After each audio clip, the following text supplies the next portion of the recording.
haram ini. Bagaimana sistem spesifik untuk pesantren ini diterapkan? Apakah hanya gelanggang saja, artinya apa yang sudah ada di gelanggang itu langsung diterapkan di sini?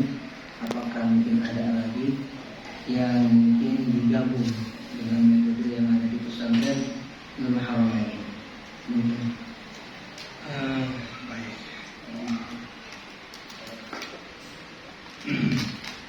Saya sambil perkenalkan hal-hal yang mungkin membuat Nurul Haramain didengar namanya di luar.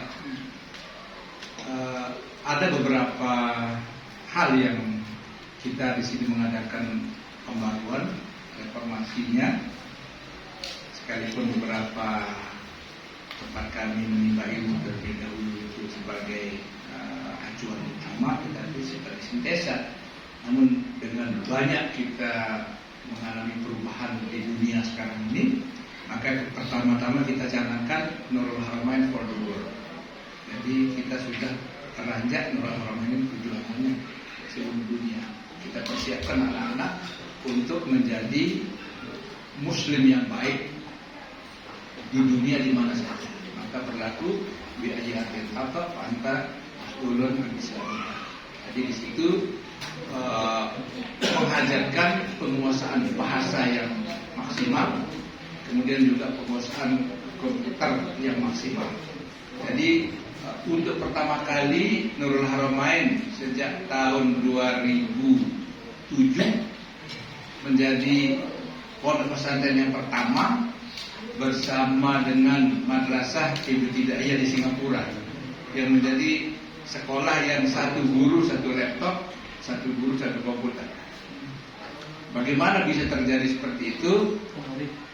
Ya, satu guru satu laptop, satu murid satu komputer pada waktu itu. Jadi kami beli komponen, anak-anak diajar merakit, kemudian seluruhnya maka kita bimbing di bidang komputer ini.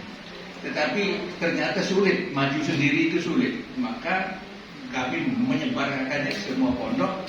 Pondok-pondok hampir semuanya yang masakan apa? Komputer jaringan. Kantor-kantor gubernur, kantor-kantor bupati adalah santri-santri Nurul Haramain tahun 2003. Tahun 2007 kita yang pertama kali paperless learning, yang ujian pakai online. Berdasarkan itu Menteri Pendidikan datang ke sini dan itu yang diadopsi untuk menjadi ujian online yang sekarang di pemerintah itu. Jadi dulu hadiahnya itu satu kelas laptop yang di assembly oleh. Nah, ini di bidang komputerisasi karena pada waktu itu sudah dicanangkan Nurul Haramain for the world. Makanya kami bahasa itu kami punya super camp yang mudah-mudahan bisa segera terwujud 7 bahasa utama, ya, bahasa Inggris, bahasa Arab, bahasa Jepang, bahasa Cina, bahasa Turki, bahasa Rusia yang memang sekarang anak-anak kita banyak ke sana sehingga kapanpun anak-anak kita kemana di dunia dia siap untuk menjadi warga negara yang baik.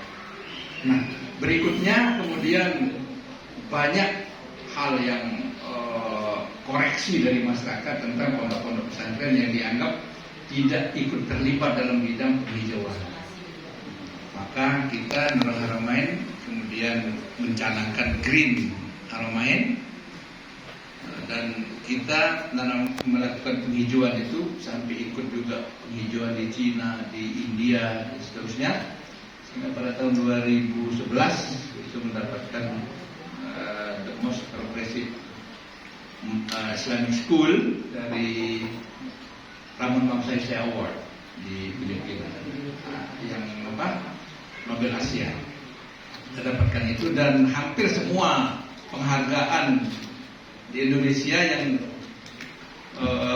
lingkungan itu ada, dari Kalpataru sampai seluruhnya sudah didapatkan. Karena kita di sini ada program sedekah bibit pohon 1 juta setiap tahun.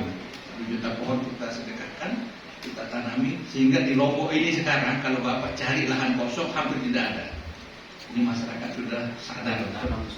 Iya, masyarakat sudah merasakan betul manfaat sedekah bibit itu. Jadi setelah mereka panen berkali-kali, ada yang naik haji, ada yang S2, ada yang S3 dengan hasil panen sengon, panen mahoni dan sebagainya, maka penanaman pohon di Pulau Lombok ini sudah tidak lagi memerlukan apa namanya. Ya, jadi pemerintah kalau mendapat permintaan pohon diarahkan ke sini. Jadi dinas kehutanan itu justru nyuruh ke sini kalau bibit pohon. Bahkan Bapak Ibu kalau tadi lihat di bandara itu, semua pohon yang ada di bandara itu santri sini yang tanam. Santri sini yang tanam. Jadi ketika dulu dibangun tidak ada yang mikirkan pohonnya, maka santri sini pergi bawa pohon dan kita tanam, dan sekarang sudah besar-besar. Bahkan itu sudah dipindah-pindah lagi karena dulu di pinggir jalan dari Gerung sampai bandara itu pinggir tengah pohon palam apa saja itu santri di sini yang tanam. Nah, jadi untuk urusan lingkungan kami juga bergerak ke pinggir-pinggir laut untuk membersihkan laut. Pernah juga memecahkan rekor muri 10.000 manusia membersihkan pinggir laut. Kemudian ke pasar-pasar dan seterusnya. Jadi ini yang pioniritas yang dilakukan oleh Nurul Haramain sehingga mendapat banyak doa dari masyarakat agar terus terus berkembang. Kemudian setelah itu kita yang sekarang ini kita akan canangkan normalisasi sungai. Jadi kita punya sungai yang di sini ini panjangnya 700 meter, yang di camp itu panjangnya 1,5 kilo. Itu akan kita niatkan dan sudah kita mulai, sudah habis beberapa miliar untuk itu, agar menjadi sungai terbersih, sungai terproduktif dan sungai terindah. Jadi supaya menjadi contoh bagi pondok-pondok pesantren yang lain, dan hampir semua pondok pesantren ada sungainya, tapi sungai ini justru menjadi fitnah bagi pondok-pondok pesantren karena jarang sekali, hampir tidak ada sungai yang dilewati pondok pesantren yang dilewati sungai lalu sungainya bersih, hampir tidak ada. Insya Allah kalau di sini ya sungainya sudah bagus. Dan sekarang ada program sedekah bibit ikan 1 juta satu tahun. Jadi maksud kita sedekahkan bibit ikan itu kepada desa-desa yang sudah punya pengurus sungainya. Ada ikan nila, ada ikan karper, bahkan ada koi juga, ya, ikan patin. Semua kita serahkan, kita lepaskan di sungai supaya sungainya nanti dijaga airnya, tidak melakukan racun dan sebagainya itu, ya supaya sungai ini seperti yang dibayangkan di dalam Al-Quran, jannatul tajri min tahtiha al-anhar, ya. Jadi gitu. Kemudian juga kita sudah mendapatkan Republika, tokoh pembaruan Republika. Satu-satunya pondok pesantren yang ini untuk saya mau share sebetulnya dengan pemerintah kota tentang sampah. Saya dianggap ya oleh pemerintah Indonesia sebagai pimpinan pondok pesantren yang paling mengerti sampah.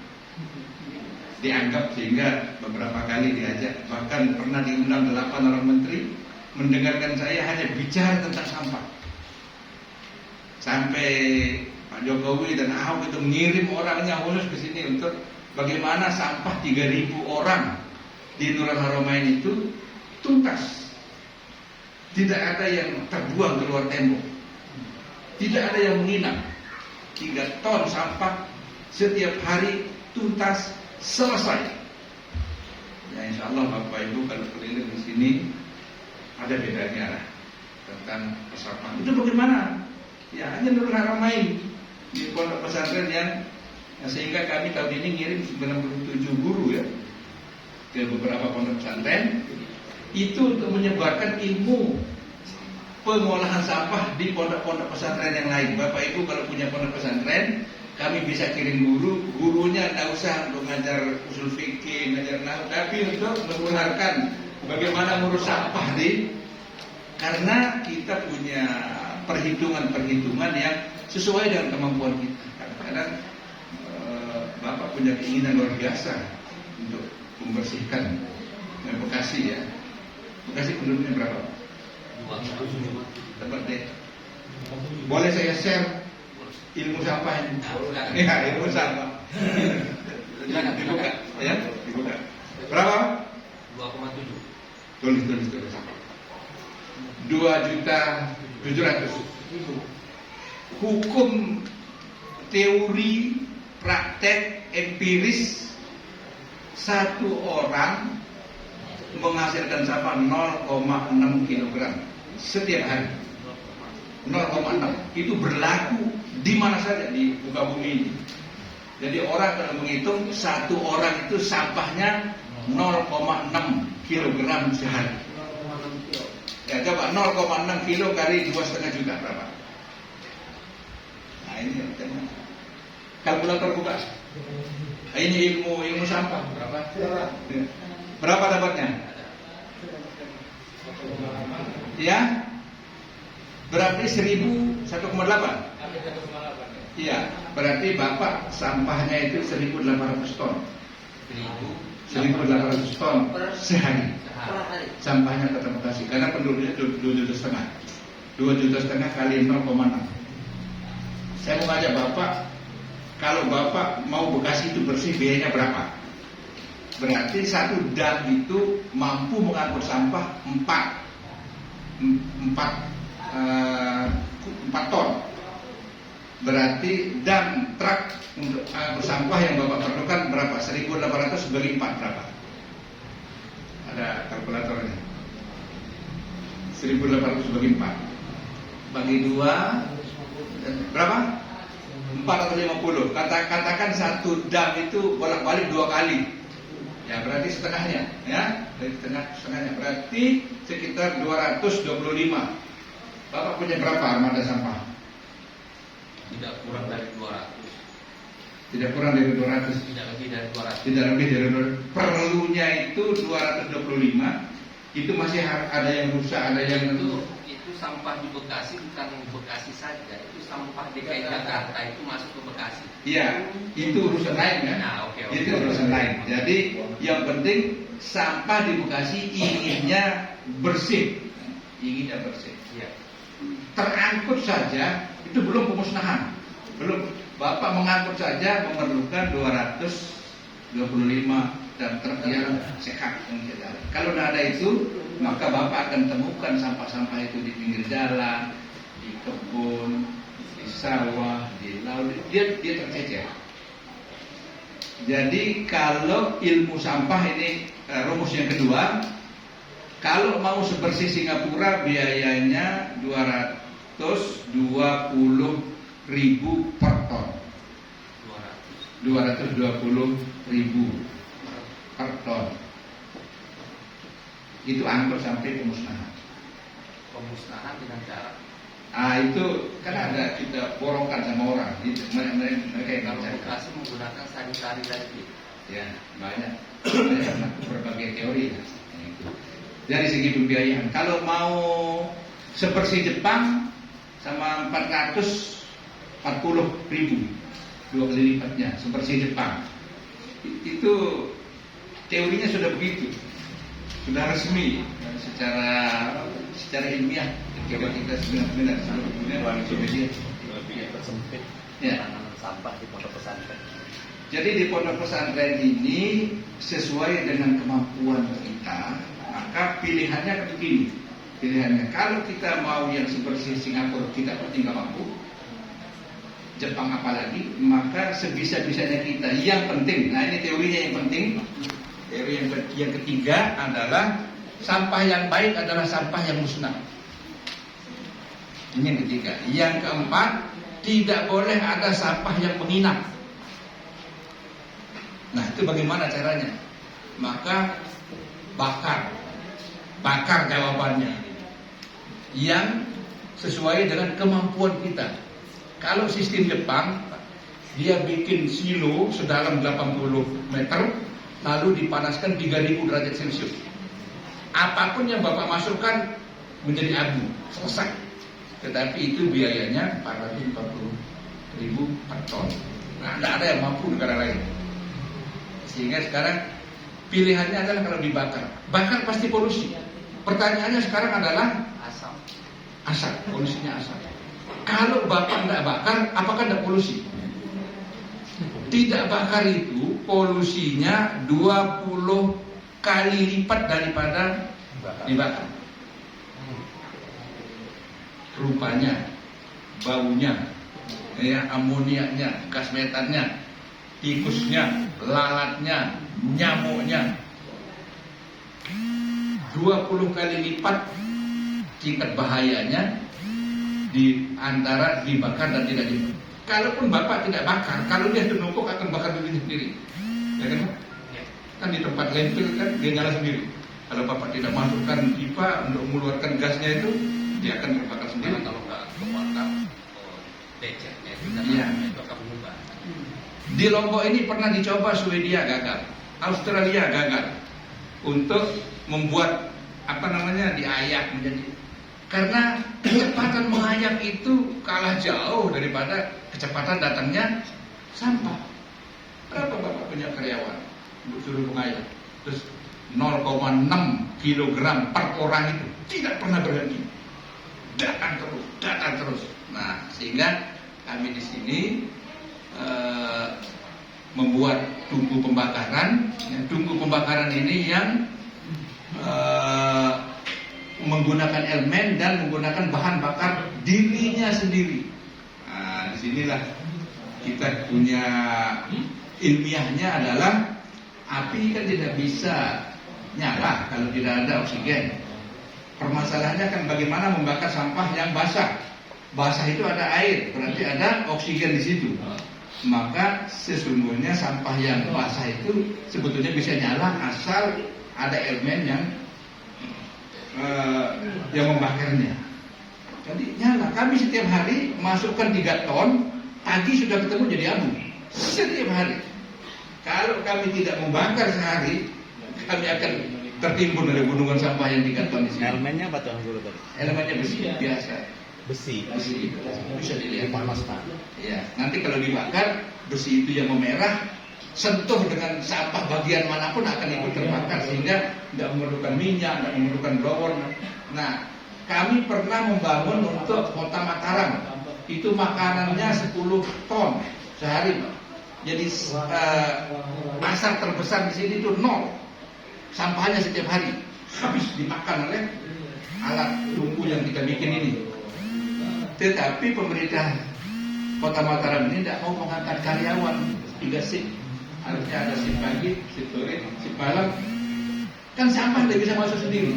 Kalau sudah jadi abu, tidak bisa buang dirinya sendiri. Ini memerlukan orang, dan orang ini harus dibayar. Jadi pengalaman saya, banyak pemerintah yang mau daerahnya bersih, tetapi tidak sanggup membiayai kemauannya. Terus debunya itu bagaimana? Debunya itu bisa diolah nanti menjadi batako. Bahkan kalau dikarungin itu bisa untuk menjadi pupuk. Semua jenis sampah. Iya. Ya segala macam nanti bisa orang lain yang pikirkan, asal kita siap membayar sesuai dengan keinginan kita, kan kita ingin bersih. Jadi begitu Pak. Tuan Guru, kalau sampah plastik itu meluntung-meluntung dia, nggak halus. Habis dia karena di bawahnya Malah cepat ini kalau plastik. dia langsung Dia menjadi kan jadi minyak. jadi pembakar. Kalau bakar Jadi bahan pembakar. Nah, itu yang program kita yang sehingga Nurul Haramain banyak didengar dan didoakan untuk terus. Jadi kami setiap tahun mengirim 90 sampai 100-an guru-guru yang mengabdi di pondok-pondok lain untuk menularkan, termasuk Gontor. Jadi Kiai Gontor, guru kami datang ke sini, dia bilang, Hasanain, kamu datang ke Gontor, bangunkan saya seperti ini. Jadi sederhana, ya. Karena kalau Bapak tidak bakar, dia yang makan kita. Jadi sampah itu begitu. Kalau dia kecil, dia tikus. Tapi kalau dia banyak, dia raksasa, tidak mampu kita kalahkan sampah itu. Nah ini yang ketiga. Yang keempat, pioneritas yang sekarang ini sedang kita jalankan adalah istilahnya kalau dulu nanam-nanam itu namanya membuka kitab hijau. Sekarang ini kitab biru. Ya, jadi bangkrutnya petani-petani kita sehingga banyak fakultas-fakultas pertanian yang tidak laku dan sebagainya karena memang petani kita selalu lebih tinggi ongkos daripada hasil produksi.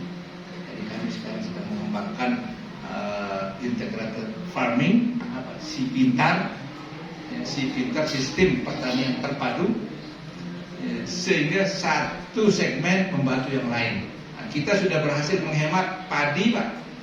Tidak beli pupuk 7 juta per hektar.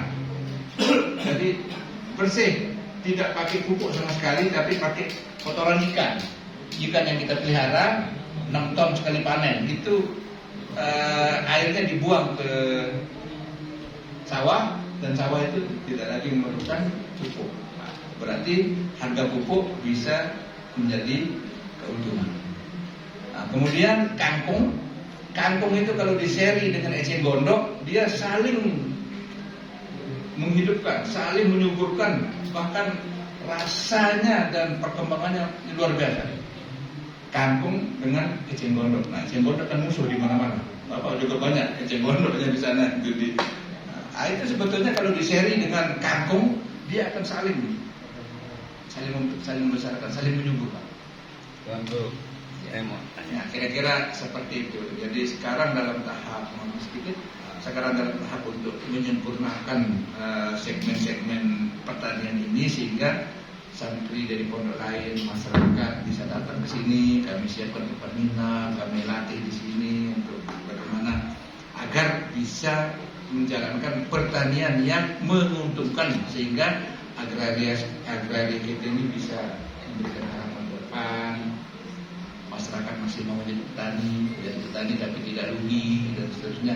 Nah, ini yang sedang kita perjuangkan. Selebihnya, nah ini harus saya sebutkan. Yang kelima adalah tujuan kita untuk cetak selain tadi itu entrepreneur yang bisa kita kirim ke beberapa daerah untuk membantu pondok lain, juga para ilmuwan juga kita usahakan untuk kita lahirkan dari Nurul ini. Sehingga tadi ada yang nanya tentang kurikulum, ini terakhir dijawab. Nah, ini ahlinya. Jadi orang dulu bagaimana kurikulum ditumpuk menjadi satu, mau 100 kurikulum menjadi satu. Sekarang ini sudah zamannya digitalisasi. Digitalisasi ini kalau bisa manfaatkan, mau 10 kurikulum Bapak rangkum menjadi satu bisa. Sudah tidak ada lagi pertanyaan tentang kecepatan belajar, sudah bisa berkali-kali lipat. Tergantung bagaimana cara kita memanfaatkan komputer. Jadi kita di sini Nahdlatul Wathon ya, ini asal sekolah ayah saya. Kurikulumnya dipakai di sini.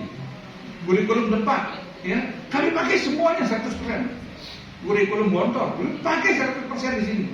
Bagaimana? Yang penting kita ke soalnya, ke soal ujian.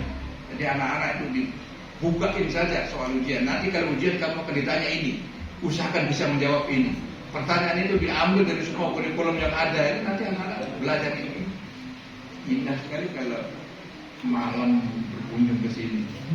Bagaimana anak-anak di bawah aula itu mengejar jawaban soal yang nanti akan diberikan itu. Ujian, jadi kurikulum berapapun tidak repot. Jadi zaman digital seperti ini bisa diramu kurikulum-kurikulum. Ya bahkan banyak yang nitip ya, seperti kurikulum Menteri Olahraga, nitip apa itu, nitip catur, nitip sepak bola, nitip apa. Kita punya lapangan sepak bola juga yang standar internasional dan seterusnya. Bahkan takbir Quran juga ikut, perkenalan ilmu falak dari beberapa pondok pesantren NU di Jawa yang datang ke sini menggunakan ilmu falak masuk, semua bisa masuk. Tidak ada istilah oh ini tidak cukup waktu, bisa. Bahkan pemerintah mau mengenalkan ada kenalan ombudsman, kenalan KPU di sini, bahkan memilih pengurus persis seperti orang pemilu, persis seperti itu cara pelaksananya dan seterusnya. Jadi urusan kurikulum bisa diselesaikan dengan bantuan digitalisasi. Kira-kira itu selain pandang yang dilakukan di Parlemen. Mudah-mudahan nanti Ada yang kurang. uang Ada yang kurang. Mudah-mudahan ini nggak fitnah. Ini produk mana? ya produk sendiri. Produk sendiri ya. Apa kayu tempelan atau Oh tidak, buat sendiri. Nah, Punya mesinnya. coba. Bahkan konveksinya itu kita beli mesinnya langsung dari Korea. Konveksi, ada printingnya. Ini ada pabriknya di sini. Yang olah Sandi, semuanya sandi. Bahkan ayam fried chicken, ya, fried chicken ada di sini.